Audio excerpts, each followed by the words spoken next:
You've been carrying the weight for so long that you've forgotten what it feels like to simply breathe. Day after day, you push through the pain, put on the brave face, and keep going, because that's what strong people do. But deep down, you're tired. Not just physically. You're tired in your bones. Tired in your heart. And maybe, just maybe, you're wondering how much longer you can keep this up. If that's you, this message is for you. People will tell you that being strong is the highest virtue you can have. They'll tell you that resilience is the thing that separates the winners from the losers, the noble from the mediocre. And that's true up to a point.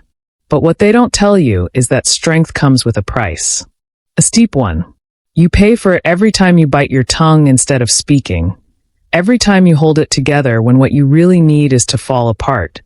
Every time you drag yourself out of bed because you've convinced yourself that stopping, just for a moment, would mean failure. There's an invisible ledger, and every act of strength you've mustered over the years gets recorded there. It doesn't disappear. And if you're not careful, that ledger becomes debt, and that debt will eventually come due. The thing about strength is that it can turn into a mask.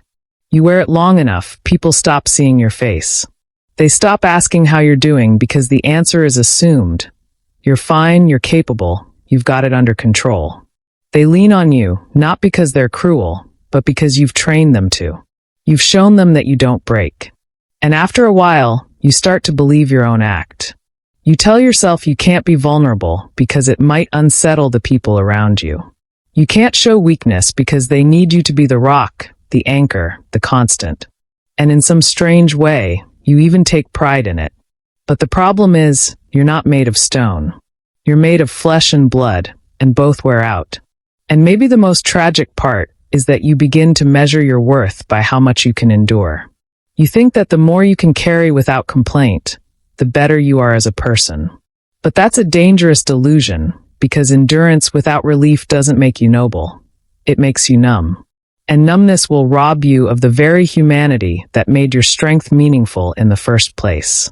There is nothing admirable about breaking yourself for the sake of an image, or for the comfort of people who would be shocked to find out how close you've been to the edge. Then there's the constant, unspoken pressure to prove yourself. Every day, whether you realize it or not, you're standing in front of an invisible jury. You've been conditioned to believe that your value is something fragile, something that can be taken from you if you don't keep performing. So you get up early, you work harder than you need to, you say yes when you want to say no, and you push through exhaustion because deep down you think there's always someone watching, always someone evaluating. You fear that if you stop, even for a moment, you'll lose your place, your relevance, your dignity. The truth is, most of the people you think you're proving yourself to aren't even paying attention. They're wrapped up in their own battles, their own fears, their own insecurities. And the few who are watching? They've already made their judgment, and no amount of self-sacrifice is going to change it. You've been running a race with no finish line, chasing approval that either never comes or, when it does, feels hollow because you earned it by becoming someone you're not. The tragedy of living this way is that you begin to forget what life feels like when you're not performing. You lose touch with the part of you that does things simply because they matter to you, not because they'll win you points in someone else's eyes. And over time, you become a stranger to yourself, unable to remember what it's like to move through the world without the constant weight of proving, striving, justifying. The great irony is that the moment you stop trying to prove yourself is often the moment you discover you were enough all along. There's a peculiar kind of loneliness that comes from carrying a burden in silence. On the surface, it looks like discipline, composure, maybe even grace under pressure. People see you keeping it together and they think, there's someone who's strong. They don't realize that the strength they're admiring is, in part, a performance. It's the smile you've learned to put on when the weight in your chest feels like it could crush you. It's the calm tone you use when every instinct is screaming that you're barely holding it together. You've taught yourself to stay silent because you believe that speaking would be a sign of weakness, or worse, a kind of selfishness, as though your pain might burden others more than your silence ever could. The problem is that silence breeds isolation. You convince yourself you're protecting people from your struggles, but in reality, You're building walls that no one can climb. And the longer you keep the door shut, the more foreign the idea of opening it becomes. Eventually, you start to believe that no one would understand you anyway, so why bother? That's the lie that loneliness whispers. It's better this way. You're stronger alone. But human beings aren't designed to be islands. We're social creatures. We survive psychologically, emotionally, because we can connect.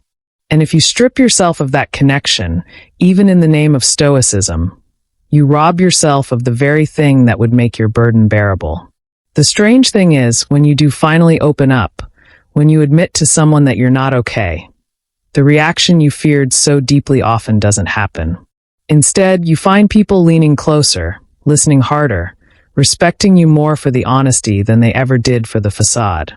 Because people don't connect with perfection, they connect with truth.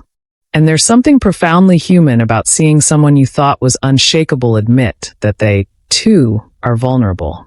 It's not weakness that destroys respect, it's pretense.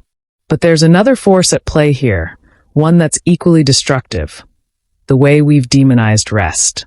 In our culture, rest has been framed as laziness, a waste of time, an indulgence that strong people can't afford. So you push through exhaustion, tell yourself you'll slow down once things settle, as though that day will ever come. The trouble is, life doesn't settle, it escalates. And if you refuse to pause, you eventually burn out in ways that are far more costly than any day off could have been. Rest isn't the absence of strength, it's the replenishment of it. You can't pour from an empty vessel, no matter how much you care or how determined you are. Without periods of recovery, your patience shrinks, your vision narrows, and your resilience erodes. The irony is that by refusing to rest in the name of productivity or responsibility, you actually become less capable of handling the very challenges you're trying to conquer. Rest is also a discipline. It requires humility, the humility to admit that you're not a machine, that you have limits, and that pushing past those limits doesn't make you heroic, it makes you reckless. And it requires trust. Trust that the world won't collapse if you step back for a moment. Trust that the people around you are capable of carrying their own weight. Trust that your worth isn't tied to constant motion. The world will keep demanding more from you. That's its nature. If you're waiting for someone to tell you to slow down, you might be waiting forever. At some point, you have to be the one to draw that line, to say, I need to stop now, not because I've failed, but because I want to keep going tomorrow. Rest is not the opposite of strength. It's the quiet foundation that allows strength to endure. Without it, what you call strength is little more than a slow, dignified collapse. There's a certain madness in believing you can control everything. It feels responsible at first, even noble. You think, if I can just keep my hands on the wheel, nothing will go wrong. So you tighten your grip. You plan every detail. You anticipate every possible disaster. You hold on to people as if your closeness alone will protect them from making mistakes, from walking away, from hurting you. But the world doesn't work like that. People don't work like that. And the harder you try to control, the more life reminds you that there are forces beyond your reach. Chaos that can enter without warning, shatter your plans, and leave you staring at the pieces. Control is seductive because it disguises itself as security.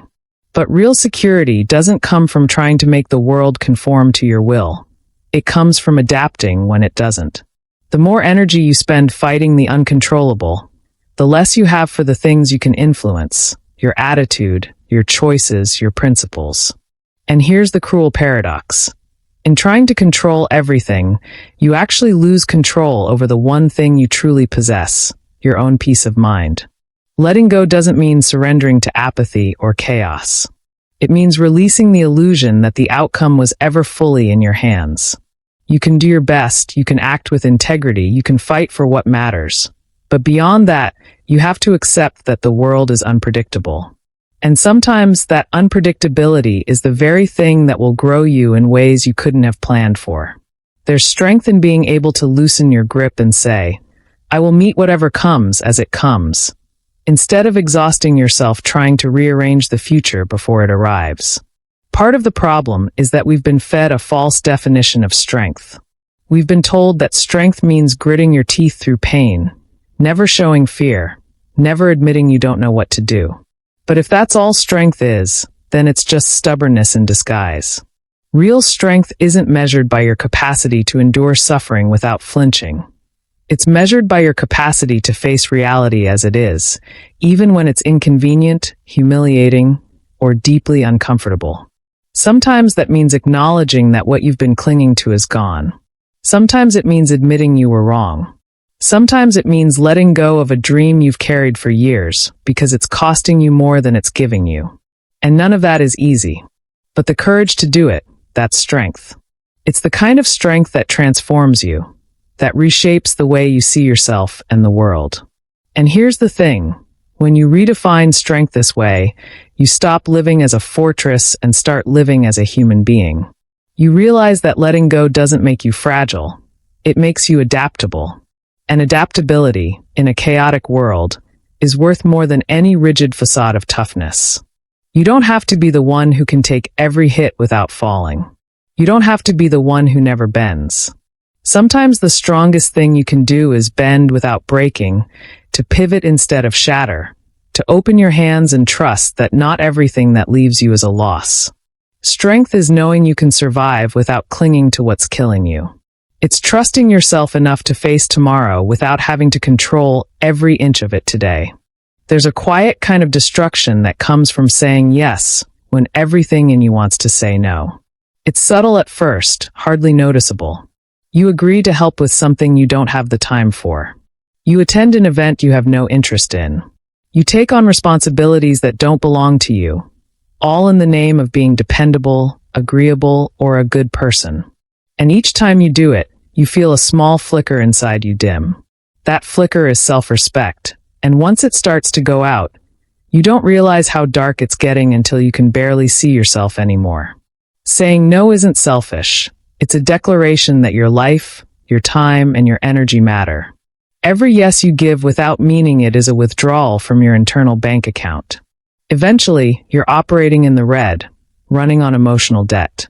And the worst part is, people will keep taking as long as you keep giving. Not necessarily out of malice, but because you've taught them that your boundaries are flexible, negotiable, or non-existent. The truth is, you are always teaching people how to treat you. If you keep showing them that you'll set yourself on fire to keep them warm, they'll start to believe the fire doesn't cost you anything. The fear of saying no usually comes from a fear of rejection, of losing approval, connection, or belonging. But what you don't realize until you draw that line is that the people who truly value you will respect your boundaries, even if they're momentarily disappointed. The ones who punish you for protecting your energy are the very people you need those boundaries to keep at a distance. A life lived without the ability to say no is a life that's constantly being lived on someone else's terms. And if you keep doing that long enough, you'll wake up one day wondering why your life doesn't feel like your own. But there's another truth that comes from exhaustion, one that can completely change the trajectory of your life if you let it. Pain, when it's intense enough, has a way of stripping away everything that's unnecessary. It leaves you standing there with the bare bones of who you are. You might hate it at first. You might resent the suffering, the loss, the moments when you thought you couldn't go on. But in that space, when everything comfortable and familiar has been torn away, you're given a choice. Collapse under the weight of it or use it as raw material to build something new. Turning pain into purpose isn't romantic. It's brutal. It means looking your wounds in the eye and refusing to let them define you solely by what they took from you. It's asking yourself, what can I do with this that I couldn't have done without it? Sometimes the answer is empathy. You begin to understand others' struggles in ways you never could before. Sometimes it's clarity. You see with painful precision what matters and what doesn't. And sometimes it's resolve. You become unwilling to waste time on things that drain you because you know exactly how costly that energy is. The truth is, suffering can make you bitter or it can make you wise. It can close you off from the world or open you up to it in ways you didn't know were possible. But that choice doesn't happen by accident. It's deliberate. You have to decide that if you've been broken, you will be broken open, not broken down. You have to decide that the pain will be the soil you plant something in, not the cement that traps you where you are. And once you start living that way, you stop fearing difficulty. You stop wasting energy wishing life were easier and start building yourself into someone who can meet life as it is. The struggles don't disappear, but they stop feeling like senseless punishment. They start feeling like a kind of forge, a place where your future self is being shaped, even if it's through fire. If you're tired of being strong, it doesn't mean you're broken. It means you've carried too much for too long without a pause. So today, give yourself permission to rest, to breathe, and to let others help carry the weight. Now I want to hear from you. What's the hardest lesson life has taught you about strength? Share your thoughts in the comments. If this message spoke to you, hit the like button, share it with someone who needs to hear it, and subscribe for more conversations like this. And tell me, what topics should we explore next? Your voice shapes this community.